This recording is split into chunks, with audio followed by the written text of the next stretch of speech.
Bismillahirrahmanirrahim. Assalamualaikum warahmatullahi wabarakatuh. Hidup itu bergantunglah kepada Allah, jangan pernah bergantung kepada selain Allah. Nabi sudah mengatakan jika mereka bergantung kepada manusia, siap-siap akan ada kekecewaan. Kalau mereka bergantung kepada Allah, insya Allah akan senang dan bahagia dunia sampai akhirat, insya. Coba kita lihat kehidupan itu kalau sandar sama manusia, ya Allah senang kagak melarat. Ya, buat laki-laki banyakin sholat duhanya, yang istri dorong doa dari suaminya, apa, tahajud sama sholat duha. Kalau kita udah bergantung kepada Allah, insya Allah bahagia Pak, bahagia Ibu. Rezeki mah sedikit banyak, alhamdulillah. Tuh lihat, kalau kita kan sekarang banyak kurang apa banyak lebihnya, sampai mati juga kurang. Betul apa enggak? Betul apa enggak? Udah dandan cakep, Allah kasih lengkap, mata, hidung, bibir, jidat, mau lebar, mau deket, kuping mau caplang, mau kecil, mau lebar, terserah. Allah udah kasih pas buat kita. Betul nggak? Coba lihat, bapak sama ibu tiap hari ngaca nggak? Ngaca nggak? Cocok nggak? Ibu ngaca, bapak ngaca, nama yang dikasih buat kita dari orang tua pas nggak sama muka kita? Pas nggak? Ayo jawab, ngepas nggak? Coba kalau saya diganti nama Asep, ngepas nggak? Tuh, sekarang kalau bapak yang nama Asep, hidung begini, mata begini, panggilannya Rifki, nyocok nggak? Allah udah ngasih kita tuh nyocok, gak bakal kurang, demi Allah gak bakal kurang. Kadang manusia itu sudah dikasih, syukur dong sama Allah. Kenapa? Ini loh hadiah dari Allah, bentuknya seperti ini nih. Ya, bentuknya udah seperti ini. Sekarang enggak, hidung lah dimancung-mancungin, dagu lah dipanjang-panjangin, mata lah disambung-sambung. Betul? Rahang lah dibedel. Tahu rahang? Nih. Dandan boleh, ngerapihin, ngerawat boleh, mau laki mau perempuan rawat wajahnya nggak apa-apa, tapi jangan dirubah dong. Berarti itu kan sudah menyalakan kodrat dari Allah. Udah begitu, udah cari gimana nyocoknya. Paham ya? Yang perempuan rambut dipanjang-panjangin, disambung-sambung, begitu dijambak copot. Bagaimana, kan repot. Ya, udah syukur aja, udah alhamdulillah. Kalau semua kita bergantung kepada Allah, senang bukan main. Ada salah satu kisah, ada anak daripada Sayyidina Abdullah bin Umar bin Khattab radhiyallahu anhu wa radahuma. Beliau ini yang bernama Salim. Sayyidina Umar punya anak Abdullah punya anak namanya Salim radhiyallahu anhuma. Salim ini orangnya taat ibadah kepada Allah, ngikutin jejak kakeknya Sayyidina Umar bin Khattab radhiyallahu anhu waradahu. Tatkala beliau ada di dalam Ka'bah lagi salat minta sama Allah, lagi munajat dzikir kepada Allah, khalifah beserta rombongan datang. Begitu khalifah dengan rombongan di saat itu datang, masuk ke dalam Ka'bah, kebayang Pak, Bu, sholat di dalam Ka'bah, doanya ijabah langsung. Bukan di pinggiran Ka'bah, bukan di dalam masjid Mekah Al-Mukarramah, bukan, tapi masuk ke dalam Ka'bah, doa di hadapan Allah. Tiba-tiba khalifah saat itu duduk, sampingnya dia ibadah, dia sholat, dia minta, dia munajat, ditungguin. Salim tunggu selesai. Begitu selesai, lagi lengah sedikit, ditanya sama khalifah, wahai Salim, ada nggak apa yang kau inginkan? Disuruh ditagih sama pemimpin saat itu, khalifah pemimpin saat itu. Kalau kita bilang mah kuwu, kita bilang mah presiden lah ya. Itu seorang khalifah, ditanya mau apa? ada hajat apa bilang kepadaku, katanya. Jawaban Salim, apa jawabannya?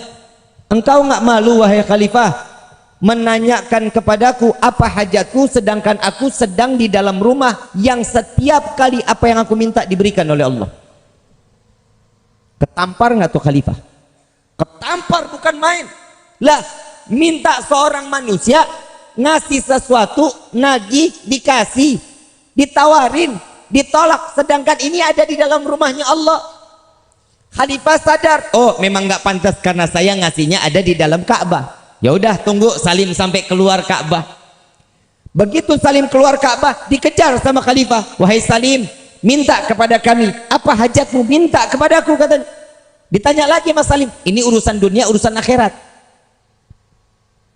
Urusan dunia dong, kalau akhirat mah saya nggak mungkin, katanya.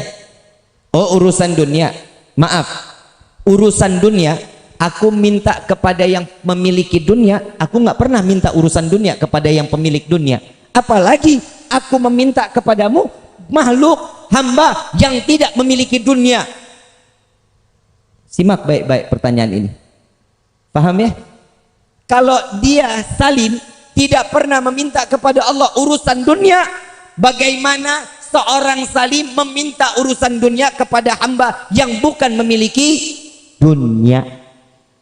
Dari kisah ini ambil kesimpulan, Salim tidak pernah meminta selain kepada Allah.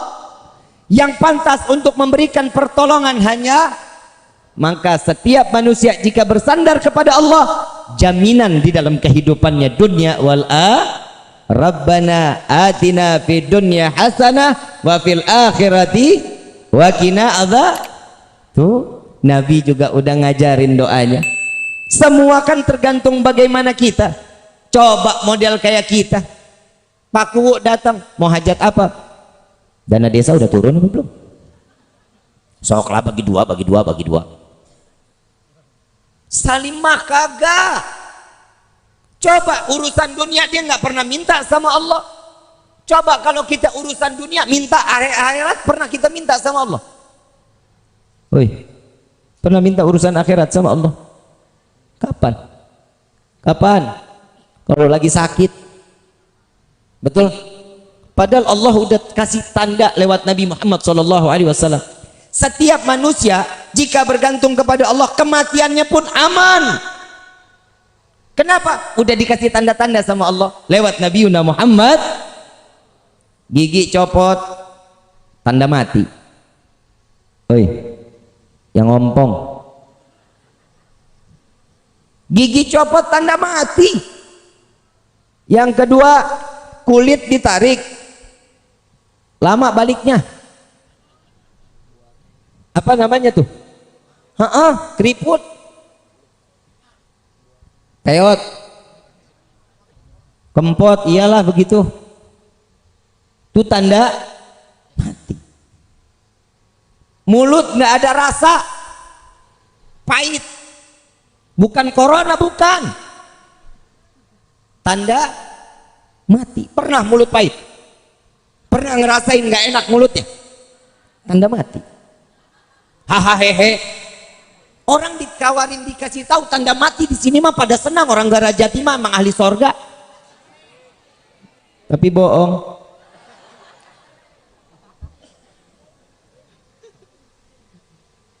Numbuh uban, tanda mati. Lagi udah ubanan masih pakai legging aja lu. Ini Allah lewat Allah baik lewat Nabi Muhammad SAW. Ibu bapak yang dirahmati oleh Allah, apa sih yang kita harapin selain kehidupan senang dunia, senang akhirat? Dan jangan lupa, udahlah kalau kita urusan ibadah mah blow on, bener? Bener. Baca Quran kadang iya, kadang kagak. Kalau lagi iya, itu juga Ramadan. Ramadan juga minggu pertama, betul nggak? Satu juz nggak kelar-kelar satu minggu, bener? Tuh dia.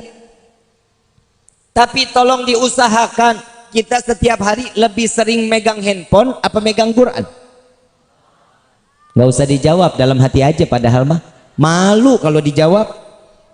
Betul nggak? Sering baca WhatsApp apa sering baca Quran?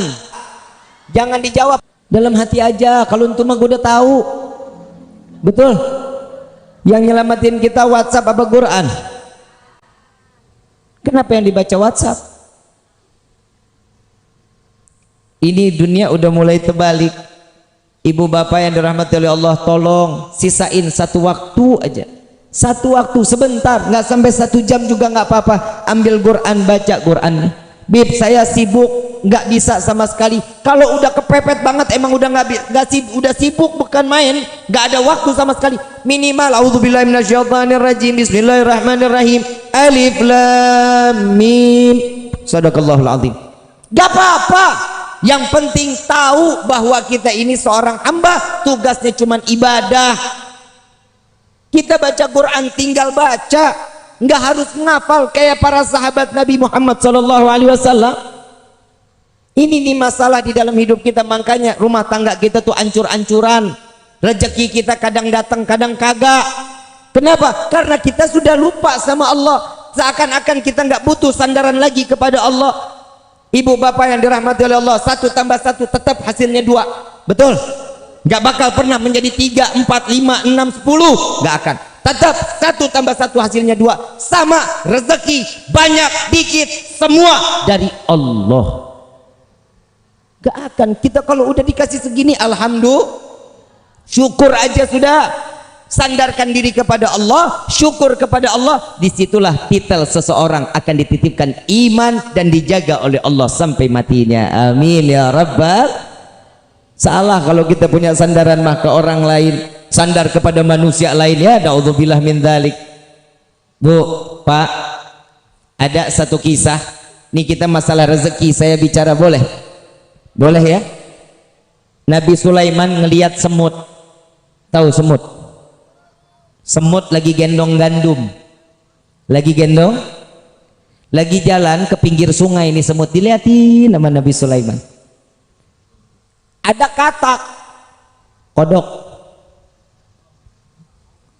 apa? Bangkong. Iyalah itu ya. Padahal kodok, bangkong mas sarua ya. Ya begitu modelnya. Ini semut masuk ke dalam mulut kodok. Gak lama setelah dimakan, semut ini masuk ke dalam mulut kodok, kodok nyemplung ke dalam sungai. Enggak lama keluar lagi. Begitu keluar, semut keluar dari mulutnya, jalan tanpa bawa gandum. Nabi Sulaiman tanya, semut, habis dari mana? Habis ketemu kodok. Gandumnya kemana? Udah dititipin buat cacing yang di dalam sungai. Atas perintah siapa? Allah memerintahkanku untuk membawa gandum sampai aku masuk ke dalam mulut kodok, masuk ke dalam sungai. Semut mana bisa berenang?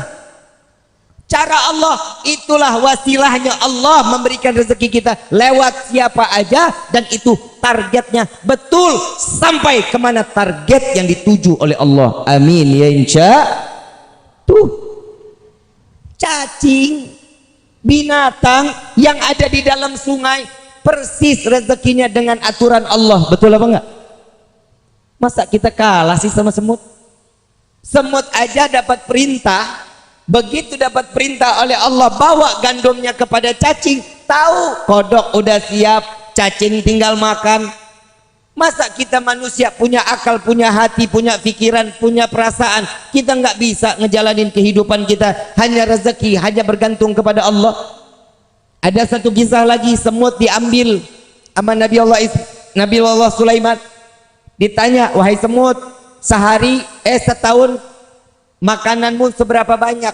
Kata semut, 1 butir gandum untuk 1 tahun. 1 butir gandum untuk 1 tahun. Diambil semut ini, dimasukin ke toples, dikasih gandum 1 biji. Sampai 1 tahun dilihat itu gandum masih sisa setengah. Gandumnya sisa setengah. Begitu sisa setengah, Nabi Sulaiman tanya, wahai semut, katanya ini gandum habis dalam waktu 1 tahun. Kok sekarang sudah setahun masih ada setengah? Wahai Nabi Allah Sulaiman, jika aku di luar dari toples ini, pergantunganku kepada Allah, Allah memberikan rezekiku kepadaku banyak, tidak akan pernah terhingga.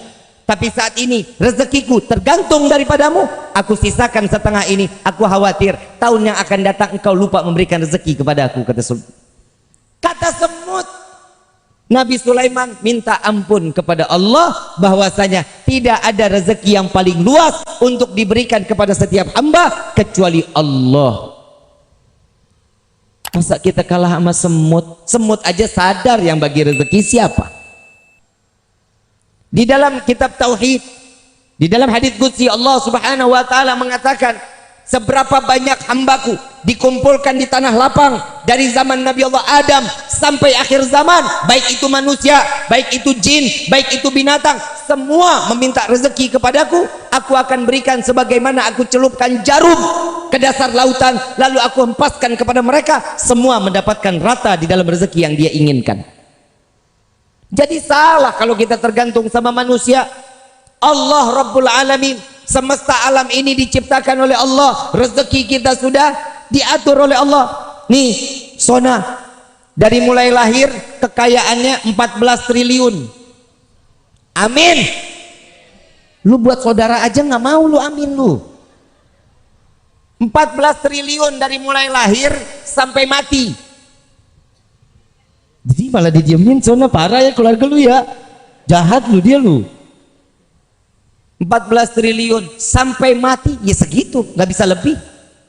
Mau dipaksa lebih nggak bisa, ya tambahin 1 perak nggak bisa. Makanya hidup kudu syukur. Ini nih, kalau dapat sedikit alhamdulillah, dapat banyak alhamdulillah. Dan jangan lupa setiap rezeki yang diberikan kepada kita ada rezeki orang lain dari tangan tuh.